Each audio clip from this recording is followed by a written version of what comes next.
Hello, fitness friends. I'm Leanne Watanabe, and welcome to the Level Up Lifestyle, where we transform from the inside out using my 3M method of mindset, muscle based movement called progressive overload, and macros based nutrition, all coming from a place of self love and not loathe. So, welcome. Today, I hope your week is off to a great start. We're in Hump Day Wednesday, and I receive a lot of emails and DM messages from women, mostly women like 40, 45 plus, that are feeling very, very stuck. And, I've done posts on my main feed on Instagram about this very thing. Most of these gals will say, I don't know why I'm not seeing any results. And they get overwhelmed, frustrated, and they really want to throw in the towel or have thrown in the towel many times throughout the year.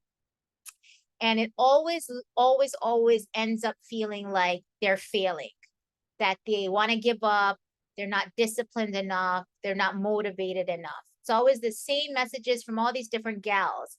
And I really, really feel for them because I was that very gal who would go through yo-yo dieting cycles of always feeling stuck, going for the most extreme fad fitness and fad diet programs, thinking that the more I suffered, the better it would be.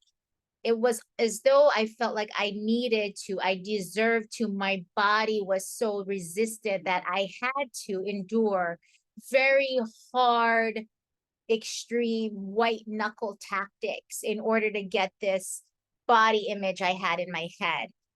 So, if this is you, do you feel like, you can't get the scale to move, or it's moving, but it's always moving in the wrong direction? You may think I'm doing everything right, but my body is doing the exact opposite of what I'm working out so hard for. If this resonates with you, I want you to save this episode, share this episode with fellow friends or family members that may feel the same way. But we all experience sort of these ebbs and flows, especially when we're coming from a place of trying to lose fat, trying to improve our health markers, trying to change very long time habits that we keeping on, either because we're scared to try a different way. We're so ingrained in our thought that no other way will work, so we have to just stick this way, or we always reason with that. If I just try a little bit harder, if I just do a little bit more, if I just get a little bit more buttoned up or disciplined, it'll work this time. And we really, really hold on to that. But again, this is all very normal. So first, I want to normalize that feeling that no matter how successful we are, whether you're 20, 30, 40, 50 plus, whether you're a coach like me or a mom or a business worker or a small business owner, we all will eventually experience some sort of setbacks. And no matter what you see on Instagram or social media, on somebody's fit influencer's life who seems like everything's going perfectly, right? Are we not at this point to realize that we're only seeing the highlight reel, right? That no matter how dialed in we've got, how elite of an athlete we are, we still have our moments of setbacks, mental head noise that can really mess with our plan. And so again, this is all very normal. But before we throw in the towel on that next thing that we're trying, before we want to give up on ourselves and just, bad talk ourselves that we're not doing it right or we're not doing it good enough, I want you to press pause, take a deep breath, and let's review a couple of things before you make any big rash decisions. First off, a plateau. People assume a plateau is when you don't lose any scale weight for a week. But in reality, a plateau is when a person hasn't lost any weight, not only scale weight, because if you've been following me for a little while, you know, I always say that the scale is a very unreliable measure of success. It is just one data point in a whole lot of other data points that we use to determine whether or not we're moving in the right direction. So again, with regards to if you feel like you're stuck or plateauing, a plateau, a true plateau is when you haven't lost any scale weight and you haven't lost any inches, or you haven't made any strength improvements within at least 2 weeks. I know, so most of the times is we get on the scale every day, right? And we're like, oh, it's going up, it's going down, it's going up, it's going down, it's going up, it's going down. And then maybe a week we do that, and then 2 weeks, and then 3 weeks. And it's just like, it's just not moving at all. And we're like, oh, we've plateaued. That's just relying on that scale data point. But we need to look at other things, right? Like I just said, we have to look at your metrics. So if the scale is not moving, what are the metrics doing? And in my coaching method and my methodology, I have checkpoints and factors, right? If scale is doing this, but metrics are doing this kind of means that we're here in this sort of land, right? So if scale is going up, but inches are going down, you may freak out because scale is going up. But then if inches are going down, the scenario is, oh, we're building muscle. And we're building muscle, and maybe that's reflective a little bit on the scale, but because the inches are going down, muscle is smaller, takes up less space, our body composition is changing. So we're recomping, or we're maintaining, but we're knowing we're building muscle. So again, there's all those scenarios that we look at. Also, though everybody always forgets, performance-based metric. Is your strength improving? So if scale is not moving, you feel like you've plateaued. Metrics have stayed the same, you feel like you're plateaued. Then we ask about your strength, your lifts. We look at your progressive overload. Are your lifts progressively getting a bit heavier over time? Are you getting stronger week by week, month to month? And if your strength is improving, but your metrics are holding steady and the scale is holding steady, then that's not necessarily a plateau. What happens is most people think they go into a plateau, especially when you're doing it yourself. You're coaching yourself, you're dieting yourself, you're doing your own exercise program. People will see the scale now move within a week, maybe 3-5 days. They'll freak out, and then they're going to work out more, and they're going to eat less. That is classic diet, fad diet method. Eat more, eat less, do more. Eat less, exercise more. And we know it doesn't work. So before we settle in and jump to that gun, I want you to think and assess these 3 things. Number 1, if you truly feel like you're in a plateau, ask yourself this: am I hitting 90% compliance with my nutrition? So whether you're macro tracking, doing keto, paleo, Weight Watchers, number 1 assessment is, are you hitting a 90% compliance with your nutrition? And then the second question to that, the second part is, are you hitting 90% compliance or adherence with your workouts? I know it may sound like common sense, but I want to reiterate, if we're missing workouts regularly and we're eating off plan and sort of very loosey-goosey several days a week, that will for sure stall fat loss. So if this is happening where you're not adhering at least 90% of the time with your food and your fitness, then we need to figure out why you're having a hard time sticking with your plan. That is something that is often overlooked when we choose a diet or a workout program. We always never check in with our personality, our psychology, our personal preferences, our profession. We never really kind of figure out, is this going to be something that I'm going to enjoy doing regularly? Is this a method that I can enjoy eating regularly? Nobody ever really checks in with that, right? They just like, oh, I want to jump on this diet. I want to do this because my friend's doing that. I want to do that plan because my buddy's going there and going to that class. So look at things like, are you eating foods you don't enjoy? Have you eliminated foods that you do enjoy? Does your program, your exercise program, is it include you being able to have a social life? Does it work with your profession and your family obligations, or are you bumping up against that? Is it stressing you out to try to fit all this exercise stuff in? Are you stress eating? Are you emotional eating? How many times I've sat with clients, myself included, when I first had my coach. I'm not an emotional eater. No, because I had an image in my head what emotional eating was, right? Like crying profusely, hiding in the closet with my box of Oreos. And it's not, right? It's so much more nuanced than that.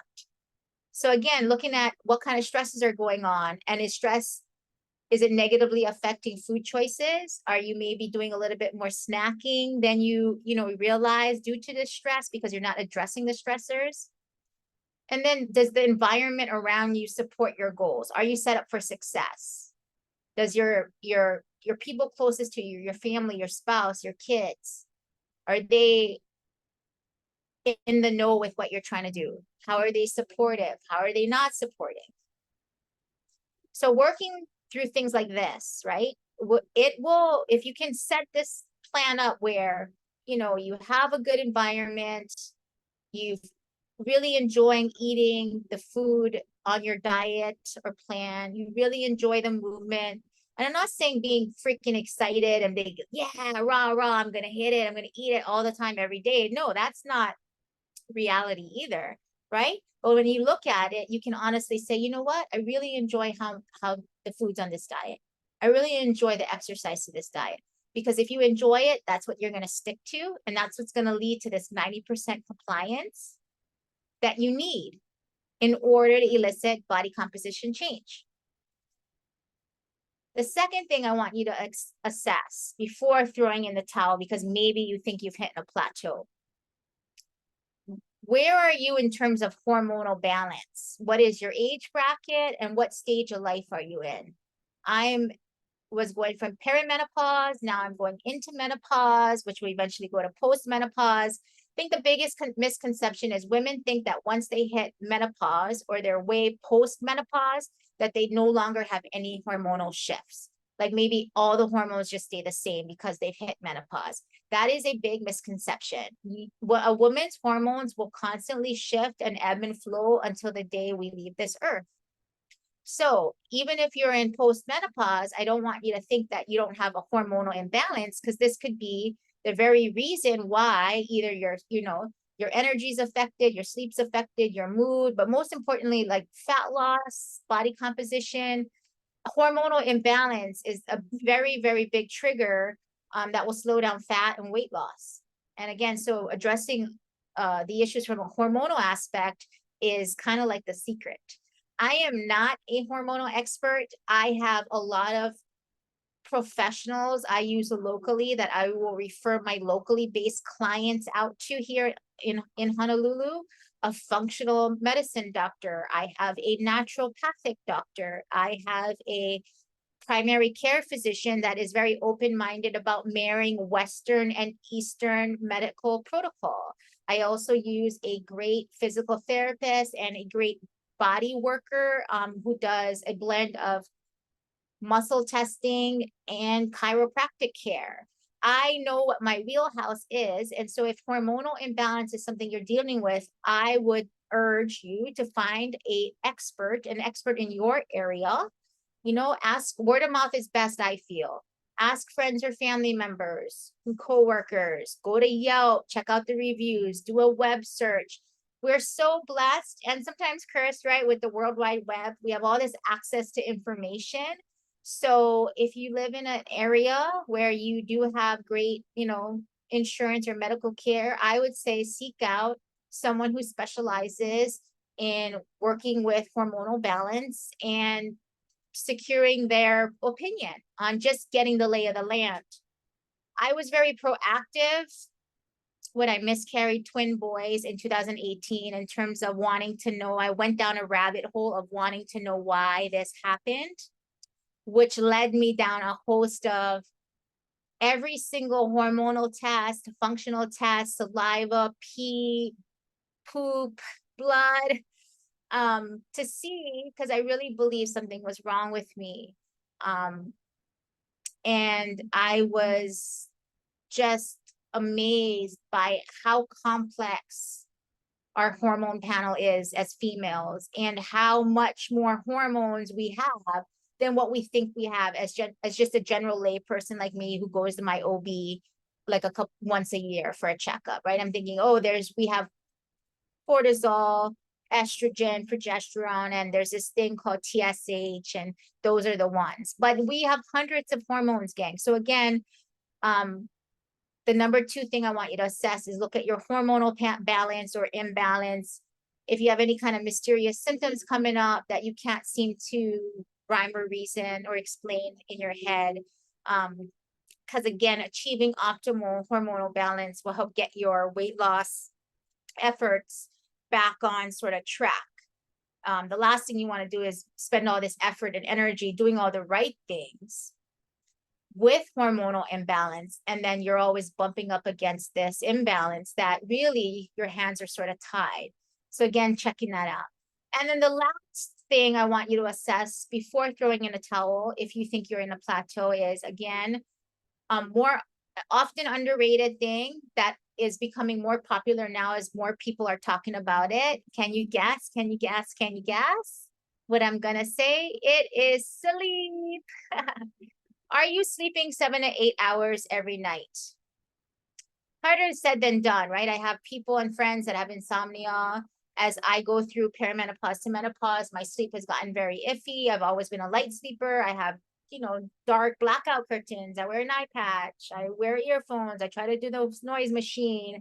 I do magnesium and all my supplements. And what I realized is as I progress into menopause, I have to be very on top of my sleep protocol more now than before. Not missing my magnesium, or else I won't ever get into my REM sleep, or not drinking caffeine too late because it'll affect my ability to stay asleep for longer periods of time. So again, we know this, that sleep deprivation stalls fat loss. There's research that supports this. And I always tell my clients, if you had crap sleep, especially multiple days of crap sleep, it's more important that we figure out how to improve your sleep than to get in our workouts, because exercise will only put you more into the hole. So sleep does not happen in sort of isolation. Like how you wake up, your feeling of how you wake up every day does not happen just based on how you slept last night. But it also happens what happened the day before. How did you sleep? How did you eat? How did you move? How did you stress? And even the day before that. So it's days leading up to this.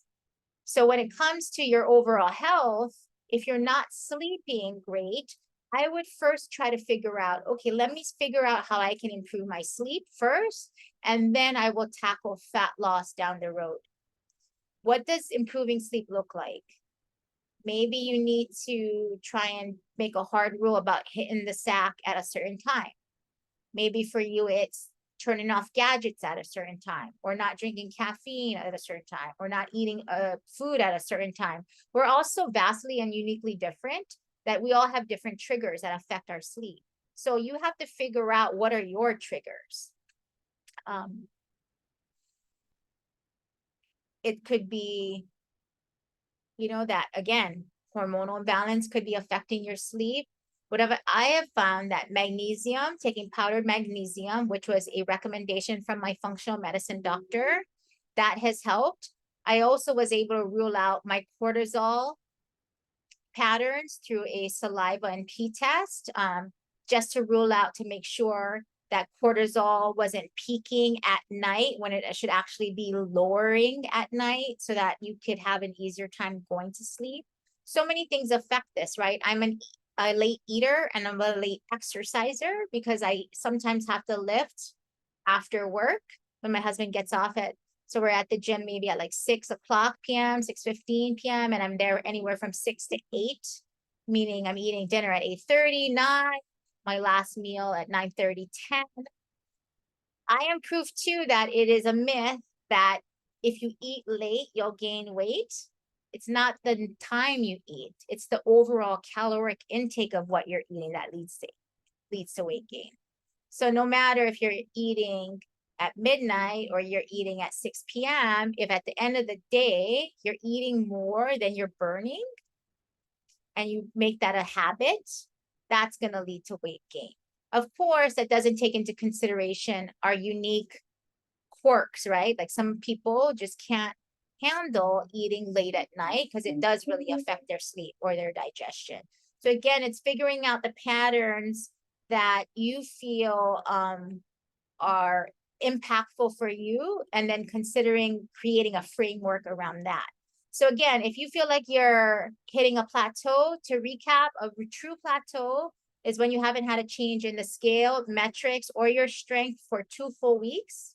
Before throwing in the towel, I want you to think about these 3 things. I'm going to recap it here. Number 1, are you hitting your nutrition and your movement 90% of the time? Are you 90% compliant?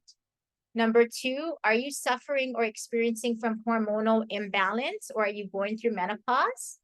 And then number 3, are you sleeping at least 7 to 8 hours per night? And if not, how can you improve your sleep first and get a solid sleep foundation before entering a deficit or fat loss phase? So if you need help getting unstuck, back on track, or you're feeling like you're really getting uncomfortable trying to do this on your own, please reach out to me. I am enrolling athletes into my Level Up lifestyle. I have a variety of programs which range from macro-based nutrition coaching programs to progressive overload strength training customized programs. So I don't want you to quit because I know you can do it. And again, if we just start today, I want you to start to visualize how you would feel 4 weeks from now, 4 months from now, 8 months from now, and a year from now. Because gang, time is truly, truly passing us by. So PS, I will be hosting a free nutrition masterclass for my Macros Made Easy Nutrition Group Coaching Program. This free class will happen on February 23rd at 12 noon Hawaii time. I'm going to put the link in the show notes. Be sure to register, even if you can't make it live, because I will send the recording to everyone who registers. And I just wanted to mention that to you if you're macro curious. For me, 20-year plus yo-yo dieter, as you can, follow some of my history, up and down, up and down. I am so ecstatic to find a method that really jives with how I operate, what I enjoy. And it's just truly a lifestyle. And I want to help you experience that as well. So the master class is called No Foods Are Good or Bad.